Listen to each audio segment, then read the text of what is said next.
بسم اللہ الرحمن الرحیم الحمدللہ والصلاة والسلام علی رسول اللہ۔ آج سنڈے ہے اور آپ جانتے ہیں کہ ہر سنڈے کو ہمارے پاس جو سوالات رہتے ہیں ان میں سے جو اہم اور ضروری سوالات ہیں ہم ان میں سے 10 کے جوابات قرآن و حدیث کی روشنی میں اور فقہ و فتاویٰ کی جو معتبر اور مستند کتابیں ہیں ان کے حوالوں سے وہ جوابات دینے کی کوشش کرتے ہیں۔ آج بھی انشاءاللہ ہم 10 سوالات کے جوابات ذکر کریں گے۔ تو بغیر کسی تمہید کے شروع کرتے ہیں اور آج یہ ہمارا 51واں ایپیسوڈ ہے۔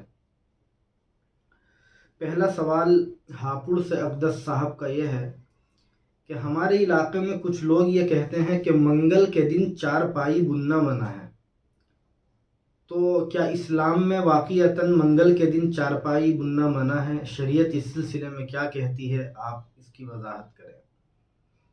دیکھیے گا،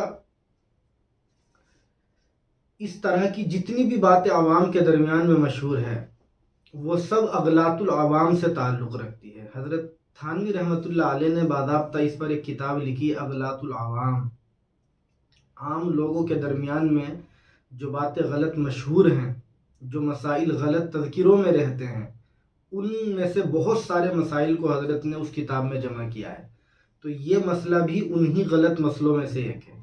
عوام کے درمیان میں جو یہ مشہور ہے کہ منگل کے دن چارپائی بننا منع ہے، تو یہ بات بالکل غلط ہے۔ اس کا حقیقت سے کوئی لینا دینا نہیں ہے۔ اسلام نے کہیں ایسا نہیں کہا کہ فلاں دن یہ کام کرو اور فلاں دن یہ کام مت کرو۔ اس لیے اس طرح کے نظریے سے ہمیں بچنا چاہیے اور اس قسم کے باطل اور فاسد نظریے اور عقائد سے ہمیں اپنے آپ کو دور رکھنا چاہیے۔ بہت باتیں ہیں اس طرح کی، جیسے یہ کہ ڈوبتے چاند میں شادی نہیں کرنی چاہیے ورنہ وہ نکاح ٹوٹ جاتا ہے، اور بھی پتہ نہیں کیا کیا ناپ شناپ باتیں ہمارے درمیان میں مشہور ہے۔ دوسرا سوال بھدوئی سے عبدالاحد بھائی کا یہ ہے کہ کیا بغیر ٹکٹ کے سفر کرنا جائز ہے؟ اگر کوئی بغیر ٹکٹ کے سفر کرتا ہے تو اسلام اس کے بارے میں کیا کہتا ہے؟ دیکھیے گا، دارالفتہ دارالعلوم دیوبند نے سیم اسی سوال کے جواب میں یہ فتویٰ لکھا ہے کہ بغیر ٹکٹ کے سفر کرنا جائز نہیں ہے، اور اس کی وجہ یہ ہے کہ یہ ایک طرح کا دھوکہ دینا ہے، اور آپ سب جانتے ہیں کہ اسلام دھوکہ دینے سے منع کرتا ہے۔ چنانچہ مسلم شریف میں 147 نمبر کی حدیث ہے، اللہ کے نبی علیہ السلام نے ارشاد فرمایا، من غشنا فلیس منا، اور بعض روایت میں من غشا فلیس منی کے بھی الفاظ ہے۔ مضمون سب کا یہی ہے کہ جو دھوکہ دے وہ ہم میں سے نہیں ہے، یعنی ابھی اس کا اسلام مکمل نہیں ہوا۔ اس لیے اس قسم کے مسائل سے ہمیں بچنا چاہیے، اور خاص طور سے بغیر ٹکٹ کے سفر نہیں کرنا چاہیے۔ اس میں اور بھی بہت سارے مسائل ہیں۔ ایک آدمی بغیر ٹکٹ کے سفر کرے گا اور پکڑا گیا تو ظاہر سی بات ہے اس کی ذلت اور رسوائی ہوگی، اور وہ آدمی اسلام کے بدنام ہونے کا ذریعہ بنے گا۔ اور حدیث میں یہ بھی ہے کہ کسی مسلمان کے لیے یہ جائز نہیں ہے کہ وہ اپنے آپ کو ذلت والے کاموں میں مبتلا کرے، تو اس لیے بغیر ٹکٹ کے سفر نہیں کرنا چاہیے۔ تیسرا سوال مراد آباد سے ایک بہن کا یہ ہے کہ اگر کوئی دل کا سکون چاہتا ہو تو اس کے لیے اس کو کیا عمل کرنا چاہیے تاکہ اس کو ذہنی طور سے اطمینان ہو اور دل کا سکون اس کو میسر ہو جائے؟ دیکھیے گا، قرآن کریم میں سورہ رعد میں ایک آیت ہے 28 نمبر کی، اللہ تعالیٰ فرماتے ہیں، الا بذکر اللہ تطمئن القلوب۔ اس کا ترجمہ یہ ہے کہ سن لو، اللہ کو یاد کرنے سے، اللہ کا ذکر کرنے سے دلوں کو سکون نصیب ہوتا ہے۔ تو اس سوال کا قرآن کی روشنی میں جواب یہی ہے کہ جو آدمی یہ چاہتا ہو کہ اس کو دل کا سکون نصیب ہو، وہ اللہ کا ذکر زیادہ سے زیادہ کرے۔ اب اللہ کے ذکر میں کیا چیز سب سے اہم ہے جو وہ کرے؟ تو اس کا جواب ہمیں ایک حدیث سے ملتا ہے، ترمذی کی روایت ہے 3383 نمبر کی، افضل الذکر لا الہ الا اللہ۔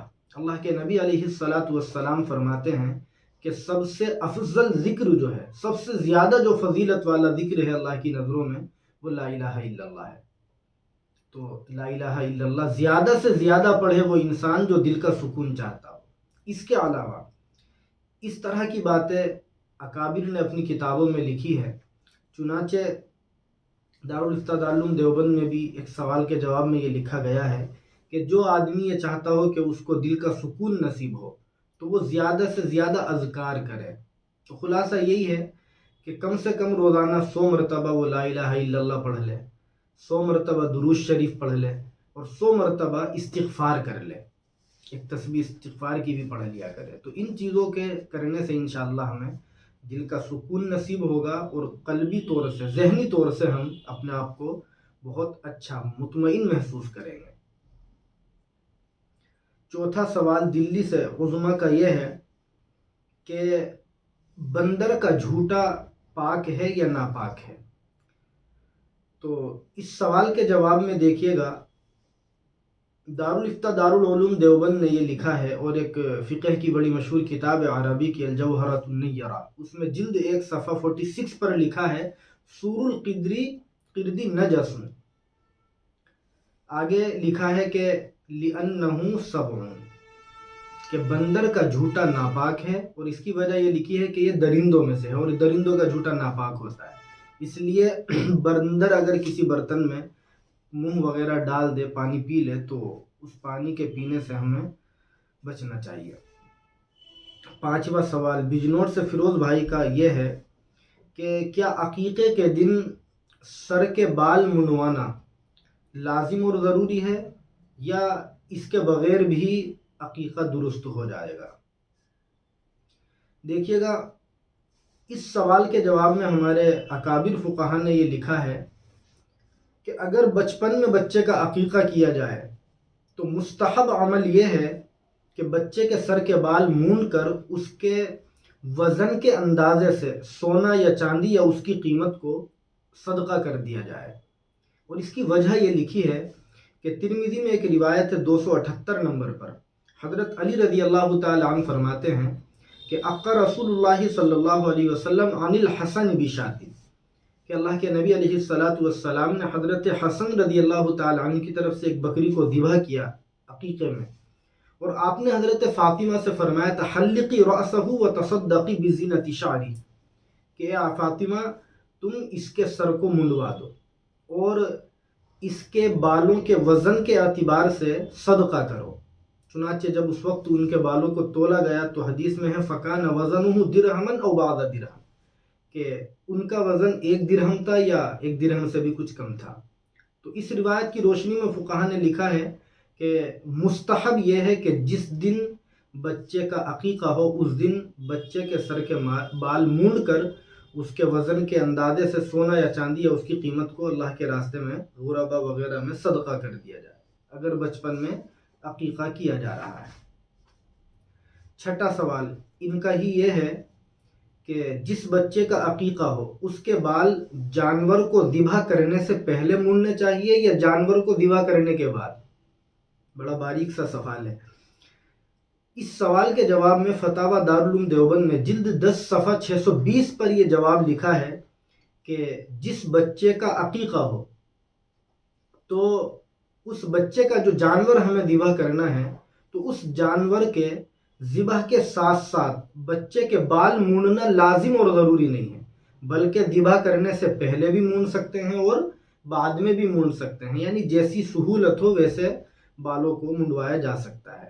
دونوں کو ایک دوسرے کے ساتھ لازم سمجھنا یہ غلط ہے۔ اس میں تو بلکہ یہ بھی الفاظ لکھے ہیں کہ بعض ناواقف لوگوں میں یہی بات مشہور ہے کہ ساتھ ساتھ ہی بالوں کو منڈوانا چاہیے، جبکہ ایسا نہیں ہے۔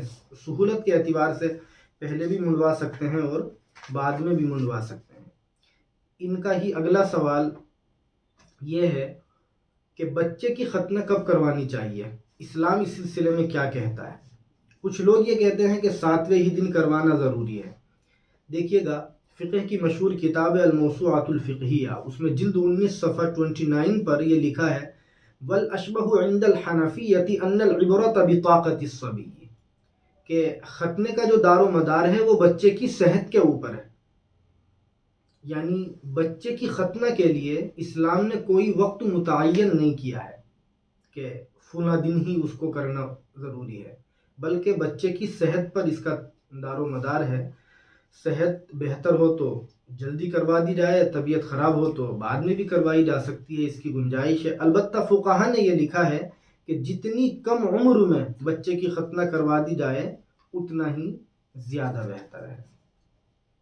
ان کا ہی اگلا سوال یہ ہے کہ بالغ اور بڑے لوگوں کے عقیقے کا کیا مسئلہ ہے؟ کیا بڑے لوگ اپنا عقیقہ کر سکتے ہیں یا عقیقے کا تعلق صرف بچے سے ہی ہے؟ دیکھیے گا اعلاء السنن میں جلد 17 صفحہ 121 پر ایک اثر لکھا ہوا ہے حضرت حسن بصری رضی اللہ تعالیٰ عنہ کے حوالے سے۔ اذا لم يعق عنك فعق عن نفسك وان كنت رجلا، آپ یہ فرماتے ہیں کہ اگر آپ کی طرف سے عقیقہ نہ ہوا ہو اور آپ بڑے ہو گئے ہو تو آپ کو اپنی طرف سے عقیقہ کرنا چاہیے۔ اس اثر کی روشنی میں فقہا نے لکھا ہے کہ اگر بچپن میں کسی انسان کا عقیقہ نہ ہو تو بڑے ہونے کے بعد بھی وہ عقیقہ کر سکتا ہے اپنی طرف سے، یا اس کی طرف سے کوئی دوسرا کر سکتا ہے۔ البتہ جو استحباب کی فضیلت ہے اس کو وہ حاصل نہیں ہوگی۔ مستحب عمل تو یہی ہے کہ 7ویں دن بچے کا عقیقہ کیا جائے۔ نواں سوال ان کا ہی یہ ہے کہ بچے کا نام کب رکھنا بہتر ہے؟ 7ویں ہی دن بہتر ہے یا آگے پیچھے بھی رکھ سکتے ہیں؟ تو دیکھیے گا علامہ شامی رحمۃ اللہ علیہ نے فتاوی شامی میں لکھا ہے کہ یستحب لمن ولد له ولد ان یسمیہ یوم اسبوعہ، کہ پیدائش کے 7ویں دن بچے کا نام رکھنا یہ مستحب اور بہتر عمل ہے۔ ضروری نہیں ہے، بعد میں بھی رکھ سکتے ہیں، لیکن مستحب اور زیادہ بہتر یہ ہے کہ 7ویں دن بچے کا نام متعین کر دیا جائے۔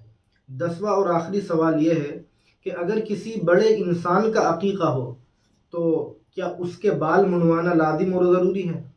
تو اس کا جواب یہ ہے، اور یہ جواب فتاوی دارالعلوم دیوبند میں جلد 15 صفحہ 622 پر لکھا ہے کہ اگر بڑی عمر میں کسی انسان کا عقیقہ ہو رہا ہو تو سر کے بال منڈوانے کی ضرورت نہیں ہے، بغیر اس کے بھی عقیقہ درست ہو جائے گا۔ بلکہ اس میں تو حضرت نے یہ لکھا ہے کہ اگر کسی بالغ لڑکی کا، جو بڑی عمر کی لڑکی ہے، اس کا عقیقہ ہو رہا ہو اور اس کے آپ بال منڈوا دے تو یہ عمل جائز ہی نہیں ہے، کیونکہ لڑکیوں کے لیے بال نہیں کٹوانے کی گنجائش ہے۔